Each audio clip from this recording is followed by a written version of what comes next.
Always a delight to have you on Hills TV's Africa Today. Good afternoon. Welcome to Africa Today. I am Udwak Daniel. First, let's talk the headlines. And on the headlines, federal government moves to whittle powers of ASU. Still on the headlines, in Ghana, party plans Nkrumah's second burial. Also on the headlines, Somali MPs elect new speaker in crucial vote. Eguma laments fatigue, injuries to key players. And now the news in detail. The All Progressives Congress, that is the APC, at the National Assembly further got a boost following the decision of the Deputy Chief Whip of the Senate, Senator Ibrahim Abdullahi Danbaba, to formally defect from the PDP to the APC. It was reported that the lawmaker notified the upper legislative chamber through a letter addressed to the President of the Senate, Ahmed Lawan, who read the letter to members of Parliament and received him on behalf of the party. Meanwhile, his former team players in the PDP, including Philip Aduda, representing the FCT, and Uche Ekwenife, representing Anambra Central Senatorial District, are not pleased with this latest development and are demanding that he vacates his seat among the principal officers of the Senate as the Deputy Chief Whip. In the same vein, the senator representing Ogun Central, Senator Ibikunle Amosun, has also notified the Senate of his intention to join the 2023 presidential race. Away from that story, and in a related development, Nigeria's Senate has mourned those killed in an explosion at the site of an illegal refinery in Abaezi community in Ohaji Ebema local government area of Imo State. The lawmakers reached a decision following a point of order raised by the member of representing Imo West Senatorial District, that is Senator Roches Okorocha, during the plenary on Wednesday in Abuja, Nigeria's capital. Okorocha, while relying on Order 42 of the Senate Standing Order 2002 as amended, informed his colleagues during plenary that the incident, which occurred last Friday, led to the death of 110 people. According to him, the tragic incident has thrown the state into mourning, and the explosion was caused as a result of illegal refinery. The lawmaker called on the federal government to consider legislation to provide for local technology for artisanal and modular refineries, considering it in bridging the gap in Nigeria's refining capacity.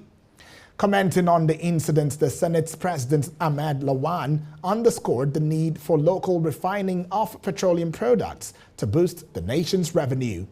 He, however, called the federal government to take prompt action through the introduction of regulatory policies to prevent disasters associated with illegal refining of crude oil in Nigeria.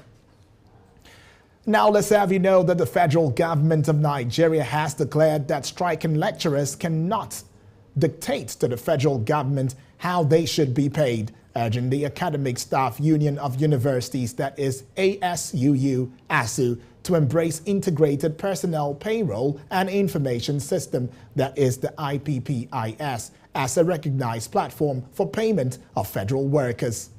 Minister of State for Education Chukwemeka Nwajuba stated this on Wednesday in Abuja, shortly after declaring his intention to run for the office of president in 2023 general elections.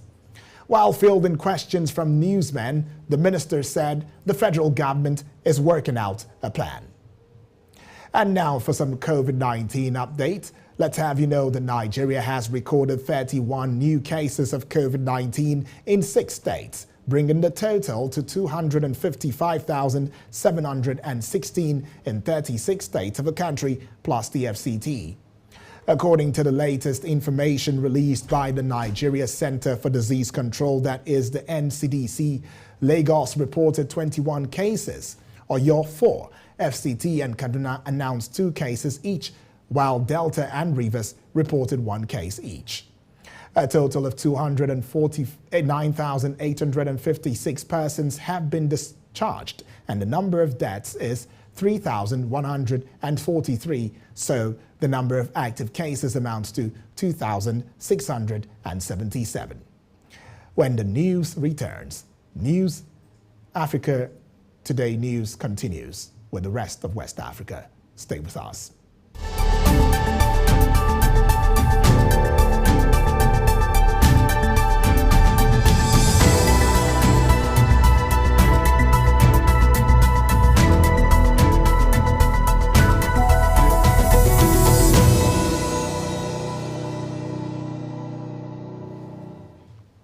Glad to have you back on Africa Today. Malian authorities have accused the French army of spying and subversion when it used a drone to film what France alleged were mercenaries burying bodies near a military base. The Malian government stated on Tuesday that the drone flew illegally over the Gouzi base on April 20, the day after French forces handed the site back to Mali. Following the contributions and the stories, an inquiry into the discovery of a mass grave at the Gouzi base. The army said it found the grave the day after the images were published and claimed the body's advanced stage of petrification ruled out Malian soldiers' responsibility. It subsequently accused France of spying and attempting to discredit the reputation of Malian forces with a drone-filmed video.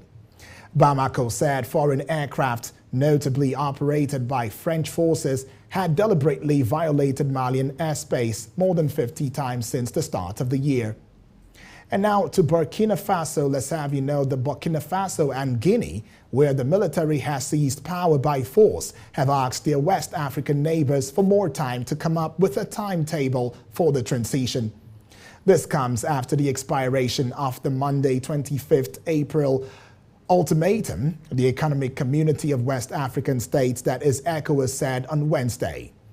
ECOWAS in a statement said Burkina Faso wished to have more time when the 25th April deadline set by West African heads of state a month earlier in order to continue consultations on various issues. For its part, Guinea presented the recent developments in the transition process and also wished to have more time in relation to the 25th April deadline in order to allow for further consultations, the organization added. We now move to other parts of Africa after this break. Don't go away. My name is Joel Idadile, the winner of Naija Boss Factor Season 1. I just want to say I'm so excited because, wow, this is a very big thing that has happened to me. And concerning this Season 2 that is coming, I'm just telling you, those that are going to be competing, bring in your A game. This is not something you come casually.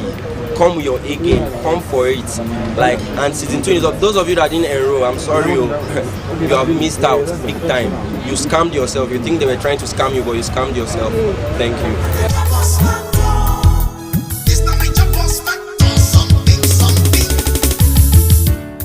So, Boss FM 95.5 Abuja carry this one.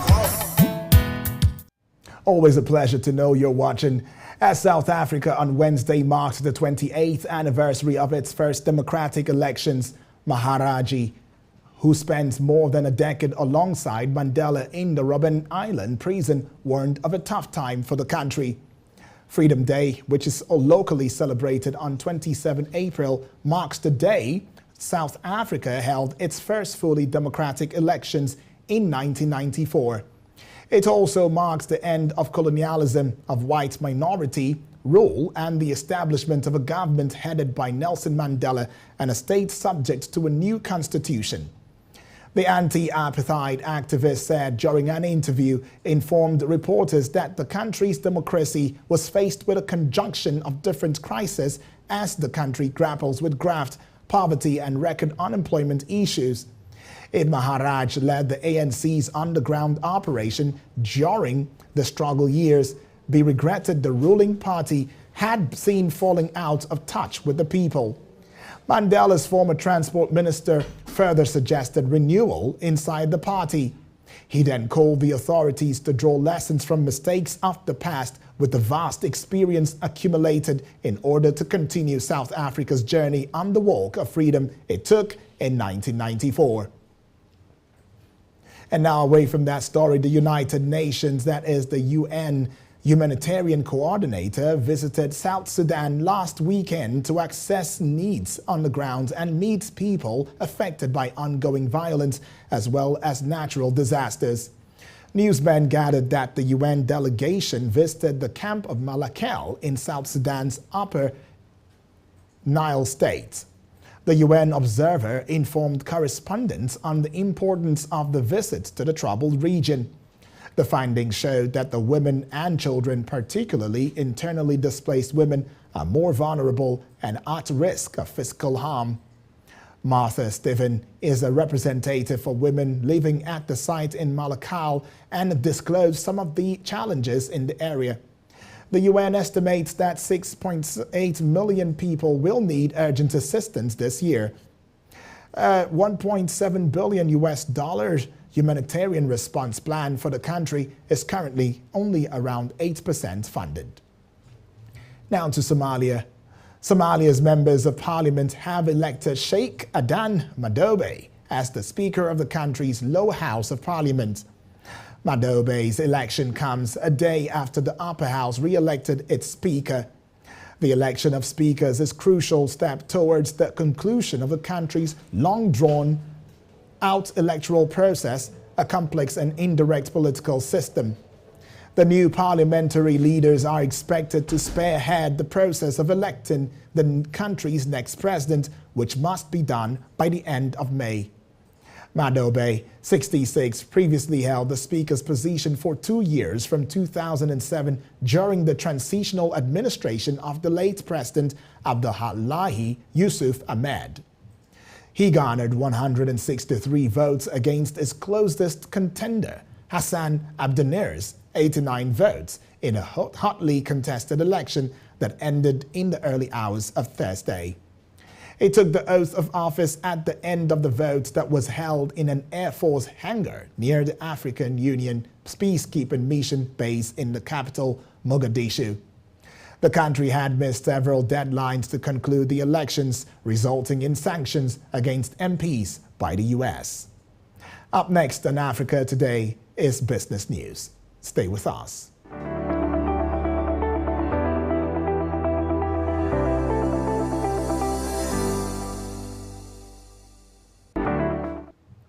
Welcome back and thank you for staying with us. To boost the electricity supply, the Federal Executive Council, that is the FEC, presided over by President Muhammadu Buhari, again approved multi-billion naira contracts for the power sector yesterday. Minister of Power Abubakar Aliyu, while briefing State House correspondents, said all 3 memos presented by his ministry scaled through, adding that the approvals were for the purchase of major electricity transmission equipment. According to him, the cost of the projects, which includes procurement of power transformers and construction of 260 kilometers transmission line in Kebbi State, will cost 21.7 billion naira. He also disclosed that the council approved a contract of 853.25 million naira to engage consultants that will prepare the power plant and that of Ajaokuta Steel Plant and the National Iron Ore Complex, Itakwe, in Kogi State, to prospective bidders. The Minister of Science and Technology, Ogbonnaya Onu, on his part said FEC approved Nigeria's revised energy policy, that is the 2022 version. He also explained that the revision of the policy became imperative to enable Nigerians take optimum advantage of all the available resources of energy in the country.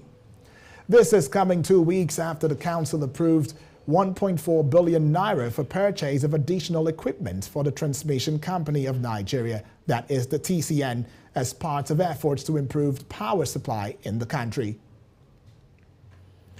The subsidy on premium motor spirit, popularly called petrol, between January and March 2022 has risen to 675.93 billion naira, the latest data obtained from the Nigerian National Petroleum Company Limited, that is the NNPC, on Wednesday showed.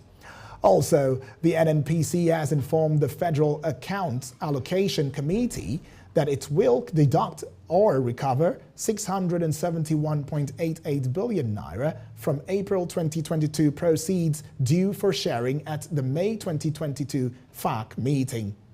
It described the 671.88 billion naira as a value shortfall incurred by the NNPC, as the oil firm has remained the sole importer of petrol into Nigeria and has been subsidizing the commodity using billions of naira monthly.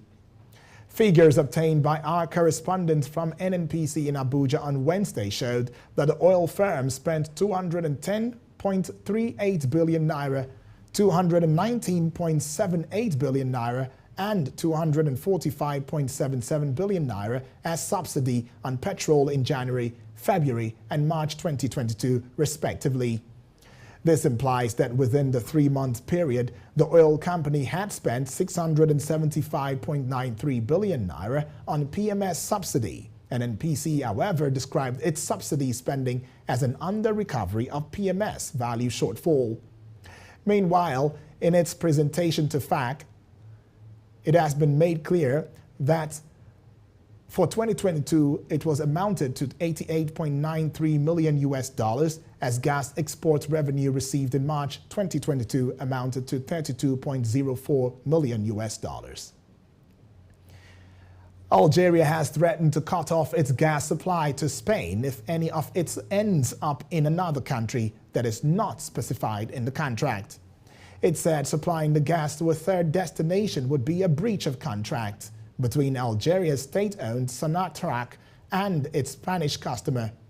Spain has confirmed that it plans to ship gas to Morocco, but says that none of that gas will be of Algerian origin. Algeria's threat comes amid a decision by Madrid to supply gas to Morocco in a reverse flow through a pipeline that links Spain via Morocco.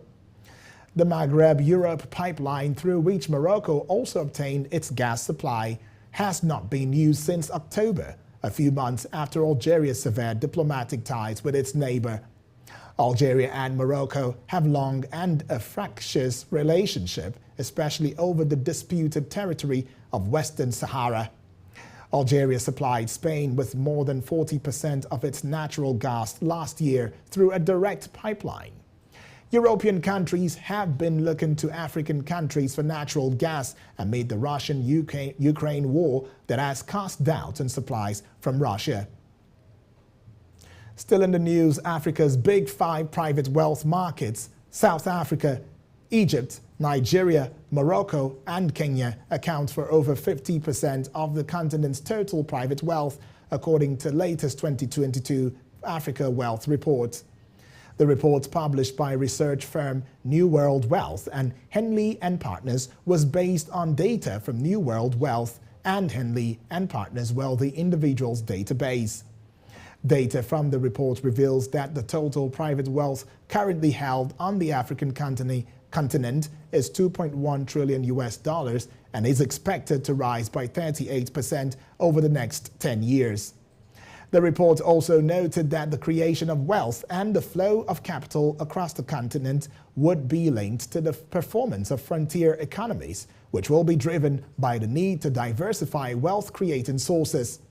Another critical highlight from the report revealed that Africa currently has two $21 billionaires, 306 cents, $100 million or more, and 136,000 HNWIs with a private wealth of $1 million or more. Interestingly, South Africa remains the country with the most HNWIs than any other African country, while Egypt emerged as Africa's country with the most billionaires. In terms of wealth held by private citizens, the report ranked South Africa citizens as having the greatest combined wealth at $651 billion, followed by Egypt, $307 billion, and Nigeria, $228 billion. The report also states that the total wealth refers to private wealth held by all the individuals living in the country, including their assets, property, cash equities, and business interests, less any liabilities, including government funds. Still to come on Africa Today is sports. Stay with us.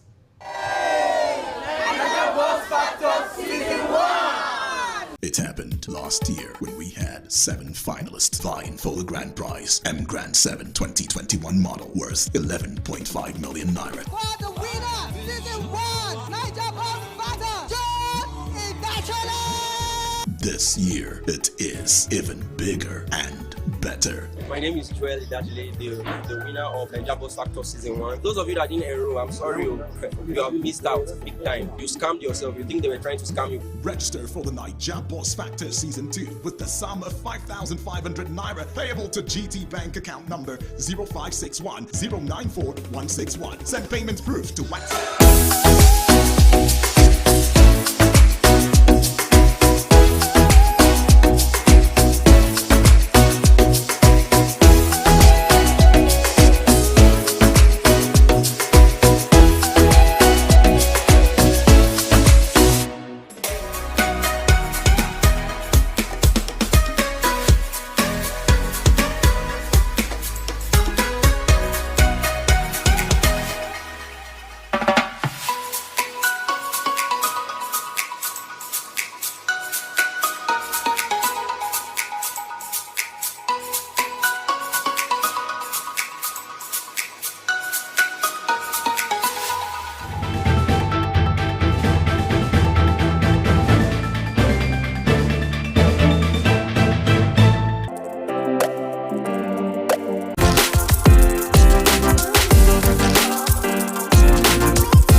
It happened last year when we had 7 finalists vying for the grand prize, M Grand 7 2021 model worth 11.5 million naira. For the winner, season 1, Niger Boss Factor, John International. This year, it is even bigger and better. My name is Joel Idadile, the winner of Niger Boss Factor Season 1. Those of you that didn't enroll, I'm sorry, you have missed out big time. You scammed yourself. You think they were trying to scam you. Register for the Niger Boss Factor Season 2 with the sum of 5,500 naira payable to GT Bank account number 0561 094 161. Send payment proof to WhatsApp portal number 0901 625 2525. Go to www.bossfm.ng to complete your registration. Call 0808 237 0000 or 0811 584 1500 for more information. Niger Boss Factor Season 2. Celebrate culture, celebrate life. Terms and conditions apply.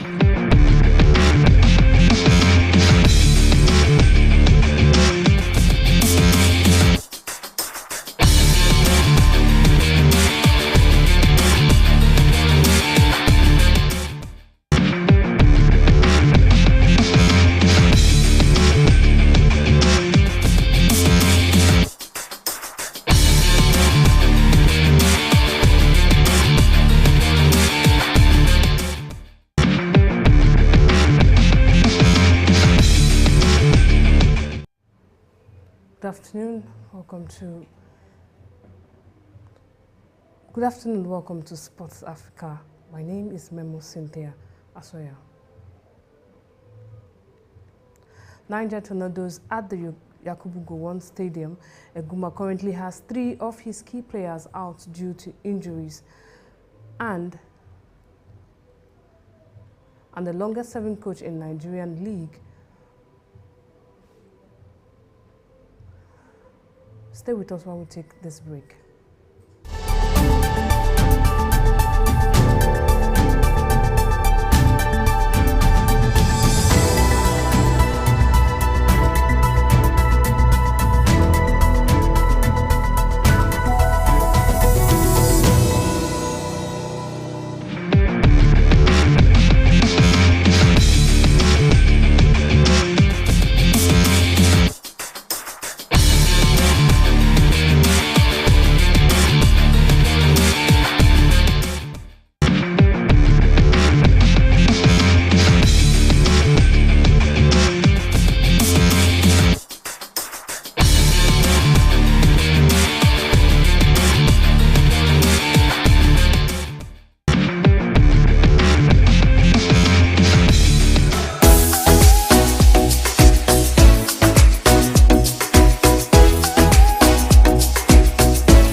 It happened last year when we had 7 finalists vying for the grand prize, M Grand 7 2021 model worth 11.5 million naira. For the winner, season 1, Niger Boss Fighter, John Igachele! This year, it is even bigger and better. My name is Joel Idadile, the winner of Naija Boss Factor Season 1. Those of you that didn't enroll, I'm sorry, you have missed out big time. You scammed yourself. You think they were trying to scam you. Register for the Naija Boss Factor Season 2 with the sum of 5,500 naira payable to GT Bank account number 0561 094 161. Send payment proof to WhatsApp portal number 0901 625 2525. Go to www.bossfm.ng to complete your registration. Call 0808 237 0000 or 0811 584 1500 for more information. Naija Boss Factor Season 2. Celebrate culture, celebrate life. Terms and conditions apply.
Welcome back and thank you for staying with us. Apologies, the sports news would not be coming on this bulletin. Watch out for it for the 4 p.m. bulletin. This is how we call it a close for Hills TV's News Africa Today. But before we go, another look at our top stories. We told you federal government moves to whittle powers of ASUU. We also told you in Ghana, party plans Nkrumah's second burial. We brought to the fore the fact that Somali MPs elect new speaker in crucial votes. And on sports, which we couldn't bring you sports. Apologies for that one. And this is how we call it a close for Africa Today. Remember to visit us on Facebook at Hills TV, Instagram at Hills TV. Our YouTube channel is at Hills TV. Thank you for watching. My name is Udwak Daniel.